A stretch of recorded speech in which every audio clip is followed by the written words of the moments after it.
कर लेते हैं तो बड़ी और अहम खबर इस वक्त की आपको बता दें, बड़ी जानकारी इस वक्त की सामने आ रही है। रणदीप सुरजेवाला ने एक्स पर पोस्ट किया है।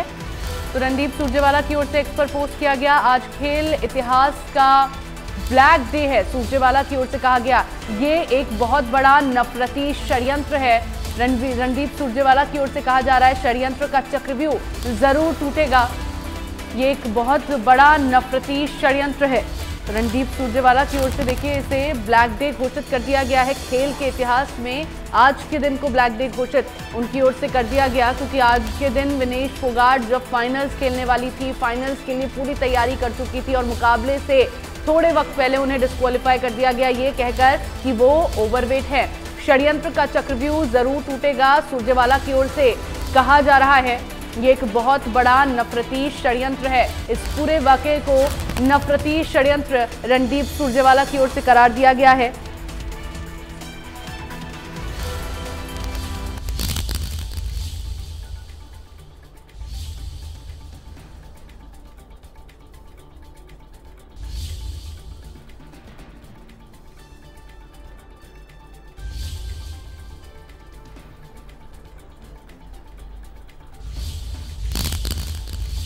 और चलिए आसिफ खान मेरे सहयोगी न्यूज रूम से लगातार मेरे साथ लाइव बने हुए हैं। आसिफ, इशारा रणदीप सुरजेवाला की ओर से किया जा रहा है। बिल्कुल, देखिए रणदीप सुरजेवाला ने जो कहा कि ये आज का दिन काला दिन है, काले अध्याय में लिखा जाएगा, क्योंकि इतना बड़ा मौका भारत को मिला था पेरिस ओलंपिक में गोल्ड मेडल हासिल करने का। एक भारत की खिलाड़ी इतनी संघर्ष करने के बाद, इतनी मेहनत करने के बाद इस मुकाम पर पहुंचती है, देश के लोगों को उम्मीदें दिलाती है और देश की झोली में गोल्ड डालने के लिए कोशिश करेगी, आज प्रयास करती, लेकिन उससे पहले इस तरह का फैसला लिया गया। तो वास्तव में आज का जो दिन है और ये फैसला जो है वो काले अध्याय से लिखा जाएगा और इसको हमेशा याद रखा जाएगा कि इस तरह का फैसला लिया गया कि खिलाड़ी ने अपनी मेहनत की, तैयारी की और संघर्ष किया, कई मुकाबले खेले और उसके बाद फाइनल में वो पहुंचती है और फाइनल में फिर इसको डिस्क्वालीफाई कर दिया जाता है, सिर्फ इस बात को लेकर कि आपका वेट बड़ा हुआ है, अभी तक आप क्या कर रहे थे।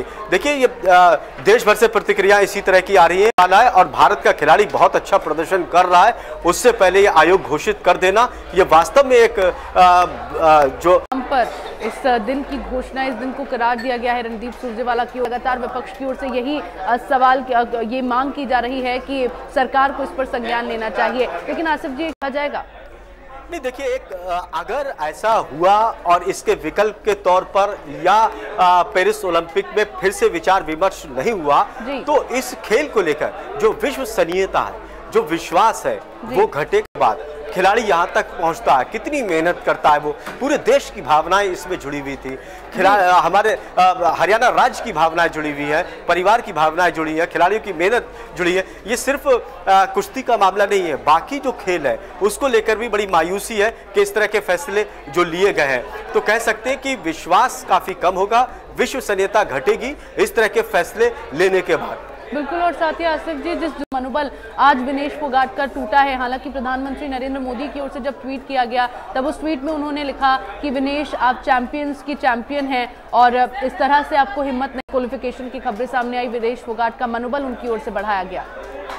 बिल्कुल, प्रधानमंत्री नरेंद्र मोदी ने आश्वासन देते हुए ये ट्वीट किया है कि आपका मनोबल कम करने की ज़रूरत नहीं है, सरकार इस दिशा में काम कर रही है, आप घबराइए मत, विकल्प को लेकर हम ज़रूर तलाश कर रहे हैं। बाकी विपक्ष के नेता भी सरकार से लगातार बातचीत की जा रही, खेल मंत्रालय के संपर्क में है कि इस मामले के समाधान को लेकर ज़रूर कुछ किया जाए, सरकार भी कोशिश कर रही है। देखिए सबको उम्मीद थी, प्रधानमंत्री ने भी, जब आपको याद होगा कि विनेश फोगाट बेहतर प्रदर्शन कर रही थी, उन्होंने भी बधाई दी थी और कहा था कि देखिए भारत की बेटी कितनी बेहतर प्रदर्शन कर रही है।